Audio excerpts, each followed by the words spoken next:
Hey everybody, this is Bearded Zeno, And Sprosnet often. and this is going to be a recap of Breaking Bad episode 508.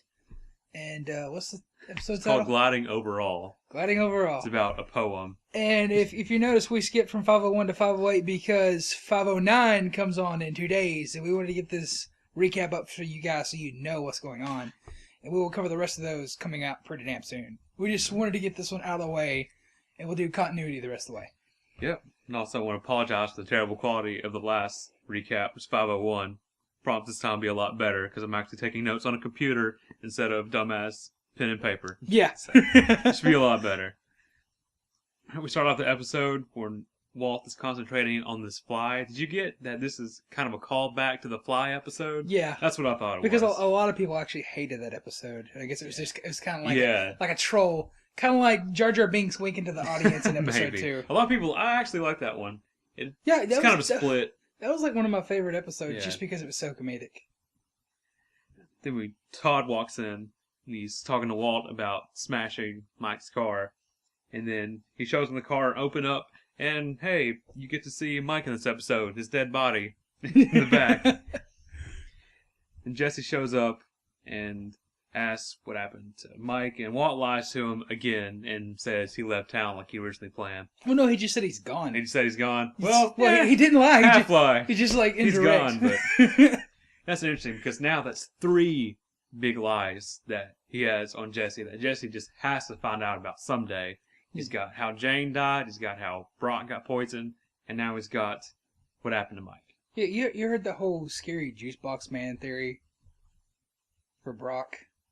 Yeah, I heard that. About how he sneaks into a school or Yeah, something. like- How the fuck is that possible? It's not. Sorry, off track. It was relevant. Then we see a scene of Walt at home in the shower, and when I first saw this episode, I thought, what in the world is the point of this scene? And I realized it's to get a glimpse of the Leaves of Grass book. Yeah. That turns out to be very important in this episode. Then we see Hank and some other DA officers talking to a prisoner. And he's talking about any deal he can come up with to save himself. And he mentions Queen for a Day. Have you ever heard of this? I actually had to research this to see what it means. It's basically, if you tell us as much information as possible, more information than any other person involved, then you basically either get off scot-free or you don't get it punished nearly as much as everyone else. So you get a whole day to tell them anything you want, and it's completely off the record, and you can't be discriminated for the information you give them, even if it's about you.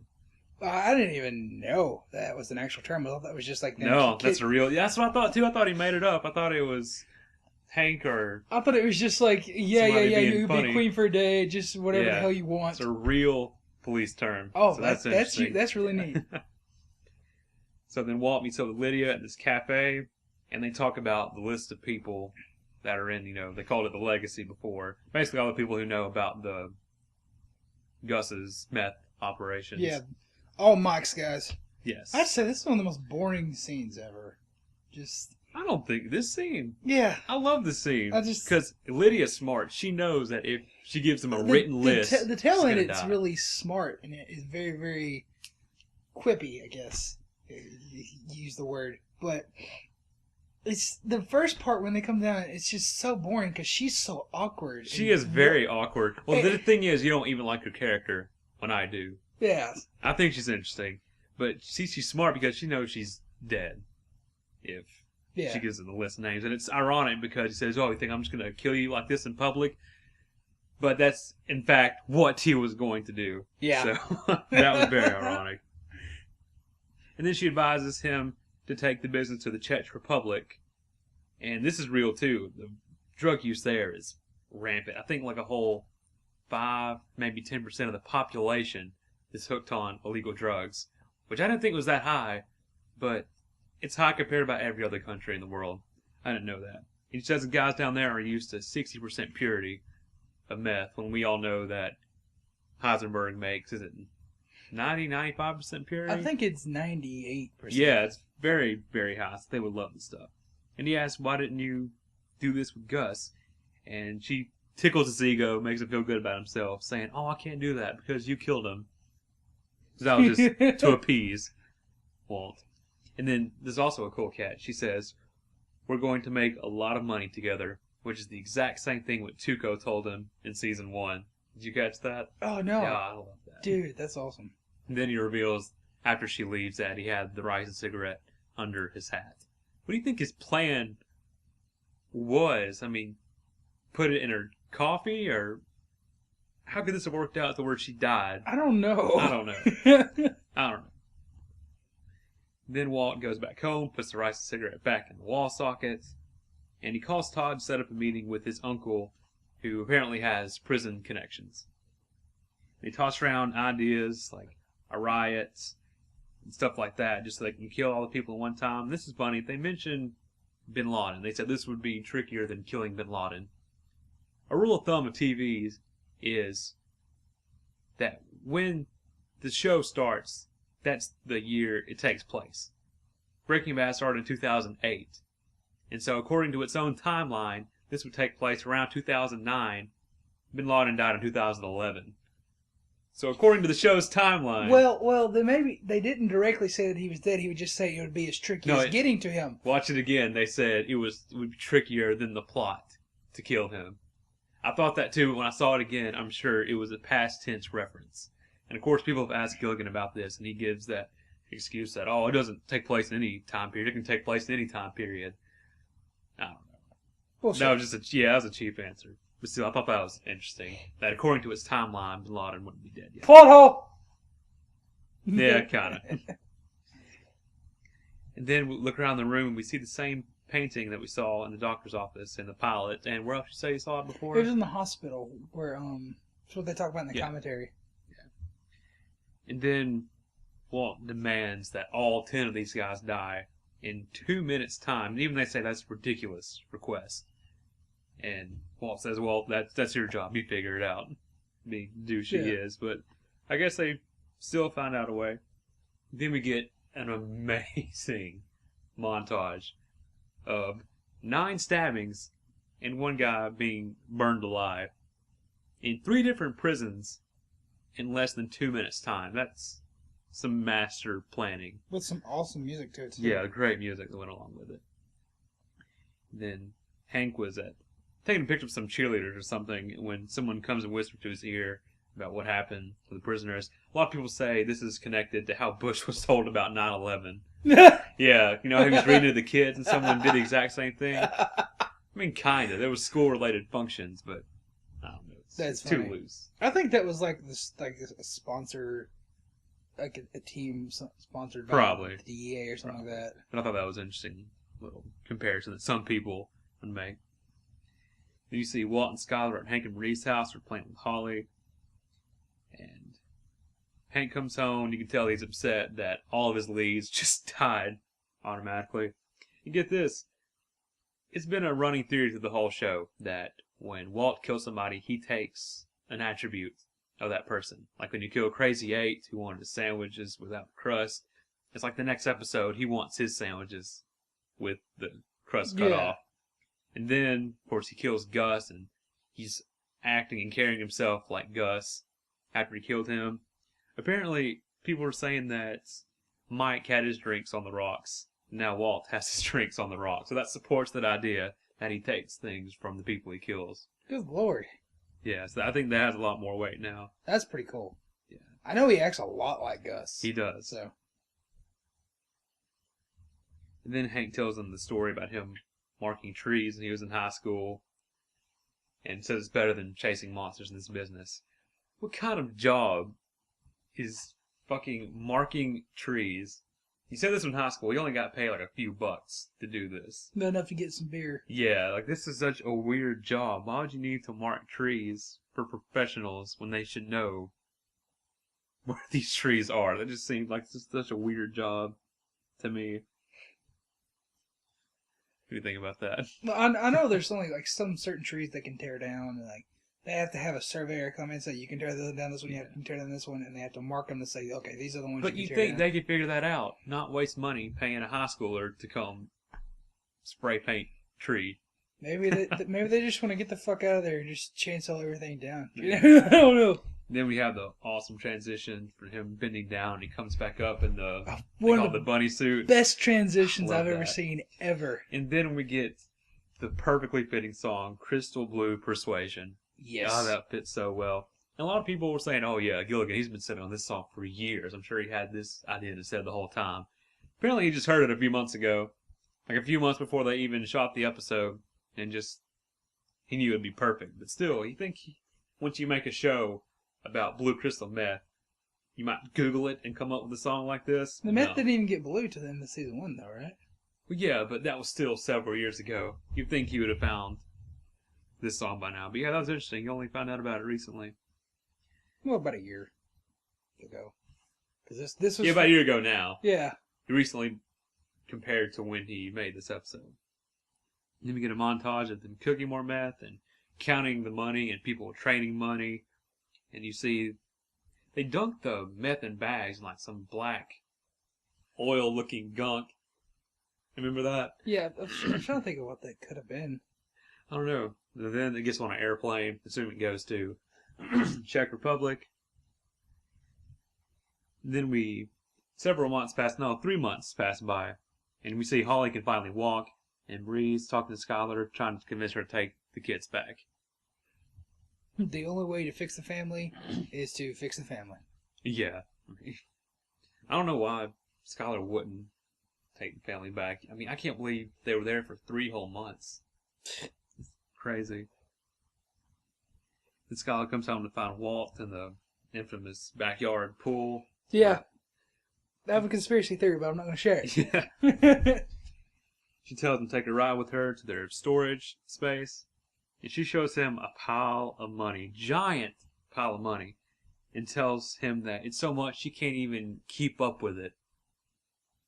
And that they even have to spray it for silverfish. If I ever have so much money that it has to be sprayed for bugs, just tell me to stop. I'm done. I'm good for life. Actually, I know about how much that stack was. I think Gilligan came out a few months ago and said that was $80 million in cash. How much? What did he need? 737,000. 737. That's what I thought. Yeah, That's way over that. yeah, a lot over that. But yeah, 80 million in cash like that. God. And apparently, that's the magic number because eventually, that's the argument that leads Walt to get out of the business. We see him at the hospital getting what I assume is an MRI scan, or it could be his CAT scan, something like that. And I don't even know why we would see this scene if the cancer wasn't back. I guess to troll fans. Maybe, but who knows? We Because can come back. Because we knew this was going to be the last one for a Yeah. year. It's just like, we're going to leave you Yeah. wondering. I don't know. Maybe this does mean the cancer's back. Could be. And then we see him look at the broken paper towel dispenser. That's a shitty staff if you can't replace a dispenser that's been broken like that for that long of a time. 4 years? Well, no, in real time, Oh, it yeah, would be like a year. real time about a year, yeah. Yeah. That, 4 years. Sorry. I'm thinking Yeah, every it's season's a sad. year. that's a cool callback, though. Yeah, very cool callback. There's a lot of cool callbacks in this one. Yeah. Then we go to Jesse's house, and Walt shows up, and they start reminiscing about the RV and old times. And then, I never noticed this, you noticed this, they both talk about the stories, and they put a lot of emphasis on pray. It's like Jesse- they go out of the way to put emphasis Yeah. on pray Yeah. like that. Jesse prays that the RV won't crap out on them at a red light, and Walt prays the police won't show up when Jesse goes to get gas. I mean, it makes sense in the sentences they were saying, but I don't know. I Yeah, don't but- think there's some deeper meaning. They to put that. way too much emphasis on it. Yeah, some religious context. I have no idea. But then Walt leaves Jesse the bag of money, and we see that 2 bags of money. Oh, it's 2 bags? Yeah. Wow. How much do you think he would have left Jesse? Yeah, Half. 80 million. About half a mil, maybe a mil. Yeah. That sounds about right. That's more than Jesse would ever need. Yeah. Especially in that house living in now. It looked like a nice place. Remember that's the place he bought from his parents? That was his It aunt's. might be, but still. Should go there. Yeah. And Jesse, we see, has a gun, and he throws it across the floor. Which, if you watch, if you have the Blu-ray, there are maybe is it on the DVD too? I don't know. I'm not sure. but there's an exclusive clip called "Chicks and Guns," and it shows Saul come to his house and give him that gun and warn Jesse about Walt and how he killed the prisoners and how he's dangerous and you should stay away from him. Mm-hmm.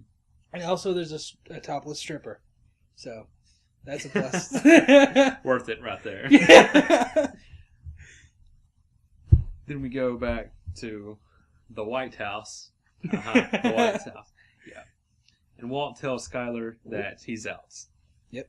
Yeah, finally. Says it twice. And then he walks away. Then we go to backyard party at their house, and Walt Jr. is playing with Holly at the pool.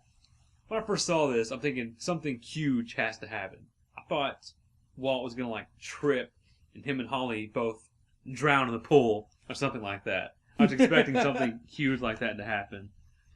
And then, Or of course, another fucking plane crash. that would be the stupidest thing ever. Then Hank goes to the bathroom, and this is where the shit hits the fan. Pun intended. If he had just gone for the 2 magazines in front of him, Yeah. he'd have been safe. Some shitty home magazines. Yeah. But no, it wasn't satisfied. He had to go for the poetry book. He didn't even open it first. He opened it from the back and, like, skimmed through the whole thing and then led to the first page. He's like, I'm looking for this Yeah. prop. I know the writing's here somewhere, but this is the first take. Where is it? But you brought up a good point. Why would Walt leave this in the bathroom? I don't. And Hank and Marie come over a lot. Yeah. You'd think that he would get that. Either You'll see it that's one day. complete arrogance or complete cluelessness. I don't know, Walt, probably arrogance, but who knows? Yeah. But yeah, then the last scene is he finds out Walt is finally Heisenberg. Been waiting for this moment ever since the show started. We finally got it. But we had to wait like a whole year to see what happens next. I've only got 2 days to wait and see what 2 happens days. next. I cannot wait, and I hope you guys cannot wait. It's going to be quite amazing. Mm-hmm. We know a spoiler. We're not going to spoil it for you. Don't dig it up. Yeah, it's not that big a deal. Nah. But We can say it, but, you know, do you want to say it? If so, mute the mic now. You want to say it? You say you know oh, it. the You one, oh, it's not that big. It's just that I think he punches Walt in the face is the spoiler I read. See, I found a link that describes the entire episode, but I just scrolled to the bottom to see what would happen. And apparently he punches Walt in the face and says, it was him all along. And Walt basically says, well, yeah, try to prove it. So I think they're going to spend the last half of the season trying to prove that Walt is Heisenberg. And spoiler. Yeah. I think. Well, start spoiler again. On and off switch. I think that You need music. I think he's gonna build the case on him in like episodes 2 and 3. Isn't 4 the one that was originally 52? No, that was the second to last episode. That's 7. Which is the one where he goes to New Hampshire for the first time? There's one that's Yeah, that's the same one. Episode 7. same one. Okay, Yeah. okay. Yeah. It's safe to assume that when he finds out and has enough case against him, that's when he has to change his identity. Yeah. And I don't think he ever even... Maybe he won't even move to New Hampshire. That's just what his fake ID says. Yeah. Who knows? It definitely takes a long time after this because of the beard and the hair.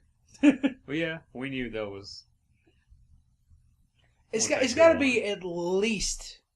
Well, no, it is 7. No, I got to do my math here. Sorry, 9 months. 9 months, yep. So, yeah.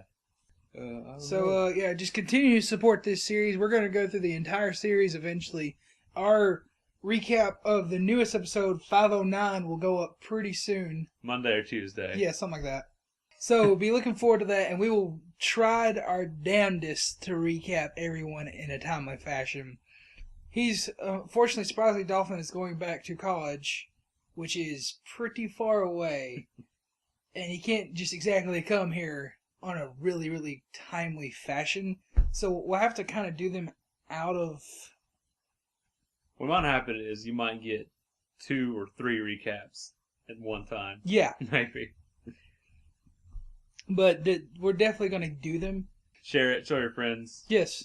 We'll be recapping every single episode of this. We're also check out our sister series, The Walking Dead, which is going to kick into high gear come fucking October. Oh, yes. So, yes. Ooh. Can't wait for that. Well, that's our brief recap of episode 508, Gliding Overall. If you enjoyed it, subscribe, or at least leave a like, comment. Yeah. Help us out a little bit. Also, come back for other recaps. Be back soon, and see you then.